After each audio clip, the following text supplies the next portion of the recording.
श्री स्वामी समर्थ. तर आज मी फक्त फळांवर आणि एका लाडूवर गुरुवार धरलेला आहे. तर इकडं संध्याकाळचे 5 वाजलेले आहेत. म्हणजे स्वयंपाक जरा लवकरच आवरून घ्यावा, उशीर झाल्यानंतर जेवण जात नाही. म्हणून इकडे मी पहिलं चहा ठेवला आणि बाकीच्या कामाला लागते. चहा घेतल्यानंतर पूर्ण फ्रेश असं वाटतं, म्हणून पहिला चहा घेतला. इकडे मी कामाला लागले संध्याकाळच्या स्वयंपाकाला.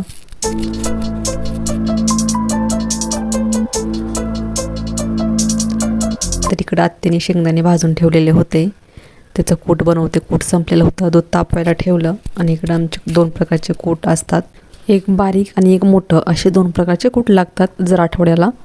तर इकडं आत्याने कणिक मळायला घेतली. तोपर्यंत मी इकडं दुसरी भाजीची तयारी करते. तर आज जेवणामध्ये मी राजमा, जिरा राईस, चपाती असा साधा सिंपलाचा मेनू बनवणार आहे. राजमाची रेसिपी मी आपल्या यूट्यूबवरती टाकलेली आहे, तर तुम्ही नक्की ट्राय करा, खूप छान लागते भाजी. तर इकडं मी राजमा शिजला का ते चेक करून घेते.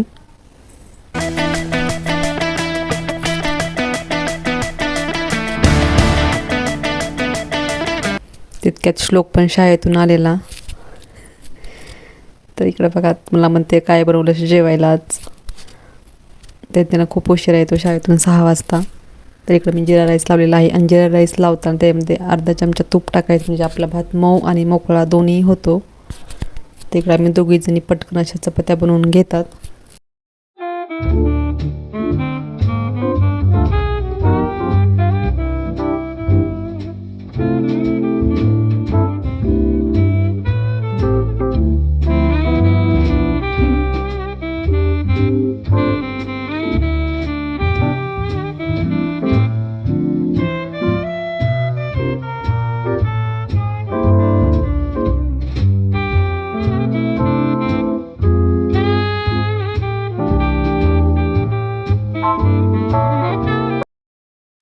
चपात्या करून झालेल्या आहेत. तिकडं स्वीट कॉर्न आणलेले होते, ते आत्याने सोलून ठेवलेले होते.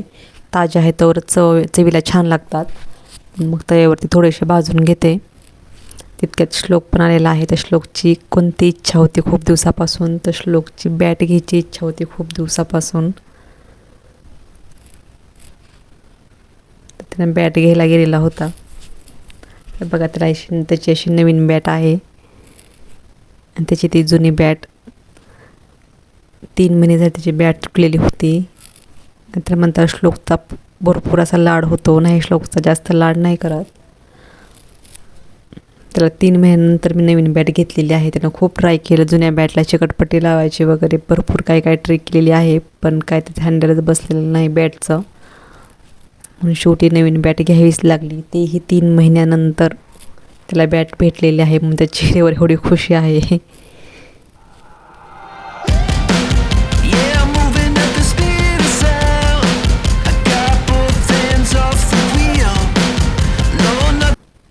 तर आता मला मस्तपैकी जेवण करते. आणि अगोदर नैवेद्याचं ताट तयार केलं.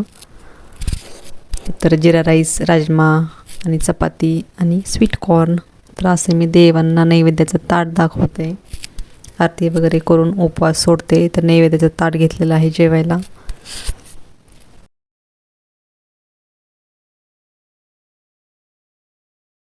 आहोंसोबत बाप्पांनी आपल्या शेतातला भाजीपाला पाठवलेला आहे. तर भाजीपाला आणि सोबतच खवाही पाठवलेला.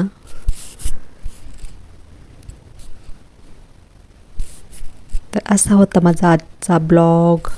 भेटूया पुढच्या ब्लॉगमध्ये. बाय, शुभरात्री.